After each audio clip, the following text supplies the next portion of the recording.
This is a 2D rectangle grid that can translate between grid coordinates and world positions. It's abstract, so you can use it for storing any kind of information in a grid. I've set up a test scene and 2 example scenes, and the code is on my GitHub. If you've seen CodeMonkey's videos, this is very similar, but my implementation has more functionality, my code is cleaner, my video isn't 50 minutes long, I've already made you 2 example scenes, and you can download my project for free without making an account on my website. Here's the test scene. This is made for you to test out the different parameters of the grid by messing with the values in the inspector. I've turned on gizmos in the game view so you can see the outline of the grid. As you can see, the grid is rectangular, not necessarily square, so you can adjust the width and height of the cells separately. You can also adjust how the grid is centered. This blue dot indicates the origin of the grid and makes it easier to see how the centering modes work.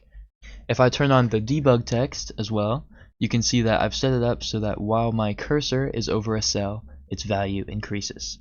This is to demonstrate how a world position, like the cursor of a mouse, can be converted into the grid position of a cell. Here, I'm taking that grid position and using it to increment the value in the cell I'm hovering over. Here's the code. I use onValidate to reset the grid every time you change a value in the inspector. As you can see down here, resetting the grid just means replacing it with a new one with the new values. For the mouse hovering, it's just these 2 lines. The first is a call on get coordinates from position, which gives the coordinates as out parameters and returns whether or not the coordinates are actually in range of the grid.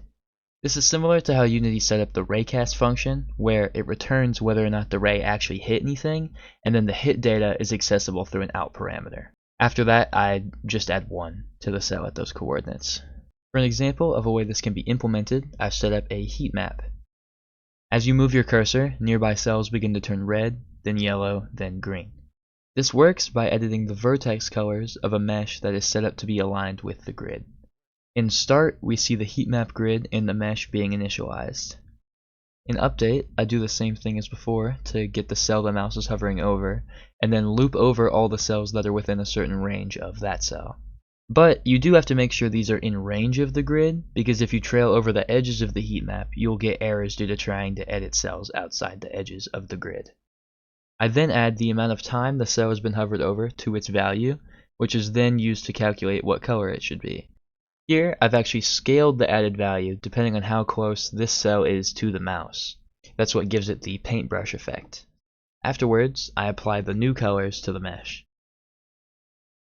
As a final example that I probably spent far too much time making for what it actually does is an allusion to, obviously, Plants vs. Zombies. Here, you select which plant you want to place and then where you want to place it. Now, my backyard is ready to defend me against the zombies that do not exist and will never come. Code-wise, it's the same kind of thing, except you'll notice here that I'm checking if a value in the grid is equal to null. This is actually me checking if the cell doesn't already have a plant there.